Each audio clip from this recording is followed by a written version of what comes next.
नमस्कार।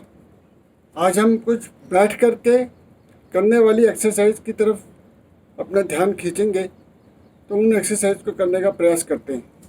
सर्वप्रथम अपनी दोनों टांगें खोल देना और अपने हाथों से अपने अंगूठे को पकड़ने का प्रयास, पाँव के दोनों अंगूठों को पकड़ने का प्रयास। 1 2 3 4 5 6 7 8। तो यह क्रिया हम लोग 50 से 100 बार के बीच में कर सकते हैं और ज़्यादा जोर नहीं देना, धीरे धीरे करना। तत्पश्चात अपने बाएं पाँव के ऊपर, ये दोनों हाथ कमर पर, बाएं पाँव के ऊपर दायां पाँव रखना इस प्रकार से, और बाईं तरफ दोनों पाँव को ले जाना और दाईं तरफ देखना। 1 2 3। तो ऐसा भी हम एक तरफ 20 बार कर सकते हैं। फिर पाँव की स्थिति को बदल लेना और फिर यही इसी क्रिया को करना। 1 2 3 4 5।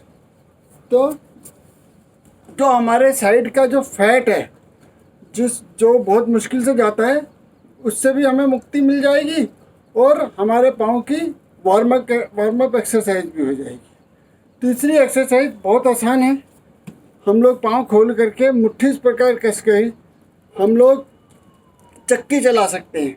चक्की चलाते समय ध्यान रखना है कि जितनी आगे जाएंगे उतनी पीछे, और हमारे हाथ हमारे पाँव के अंगूठे तक चले जाएं।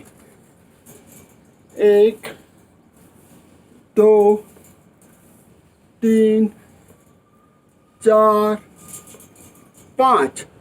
और यही क्रिया फिर इसके विपरीत 1 2 3 4 5। तो इस चक्की चलाने की क्रिया को भी हम 25 से 30 बार एक साइड पे और 25 से 30 बार दूसरी साइड पे कर सकते हैं। उसके पश्चात हम लोग सीधा बैठ करके तितली आसन करना। तितली आसन में दोनों पाँव को पकड़ना, अपने नज़दीक लेके आना और फिर इन पाँव को नीचे ज़मीन पे लगाना इस प्रकार से, और इसको गति भी दे दें। इस प्रकार हम गति दे सकते हैं। तो इसको भी हम 50 से 60 बार कर सकते हैं। तो प्रोस्टेट ग्लैंड वाले जितने भी भाई हैं उनको इससे मुक्ति मिल सकती है, या उनकी प्रोस्टेट ग्लैंड होगी नहीं। ठीक है। तो किडनी से संबंधित रोग भी ठीक होते हैं। जितना बढ़िया हम करेंगे उतना अच्छा रहेगा। इसके बाद इसका एक्सटेंडेड वर्जन है कि हम लोग सीधे बैठ कर के अपने माथे को अपने पाँव के घुटने पर लगा दें इस प्रकार से, और थोड़ी देर रुकना है। तो गहरा लंबा सांस लेना, सांस को निकाल देना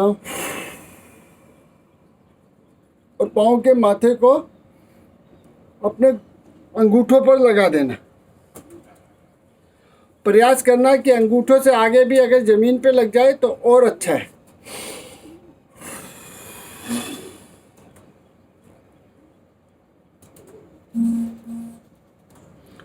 वापस फिर यह क्रिया भी हम 5 से 6 बार कर सकते हैं।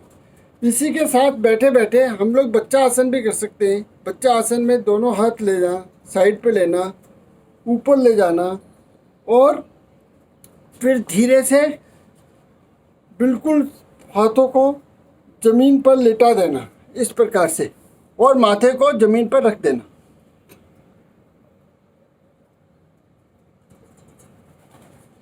वापस इसको भी हम 5 से 6 बार कर सकते हैं।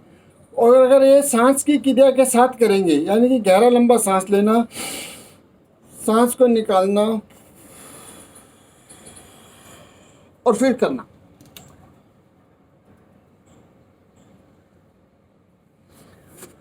तो यह हमें और अधिक लाभ देगा और हमारी श्वास की क्रिया भी हो जाएगी।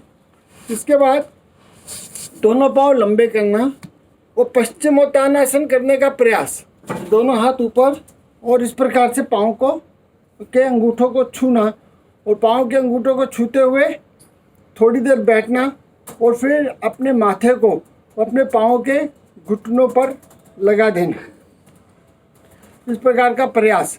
तो धीरे धीरे यह किसी भी एक्सरसाइज को जोर से हम लोग ज़बरदस्ती नहीं करेंगे, धीरे धीरे यह एक्सरसाइज होंगी।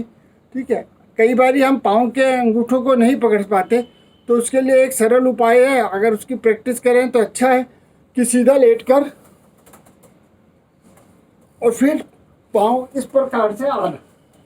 तो ऐसा भी 20-25 बार करेंगे।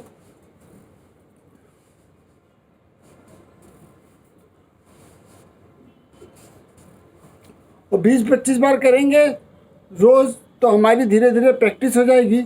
और फिर पाँव को इस प्रकार से पकड़ना और धीरे धीरे फिर झुकने का प्रयास। पश्चिमोत्तानासन हमारे पेट की सभी बीमारियों के लिए रामबाण है।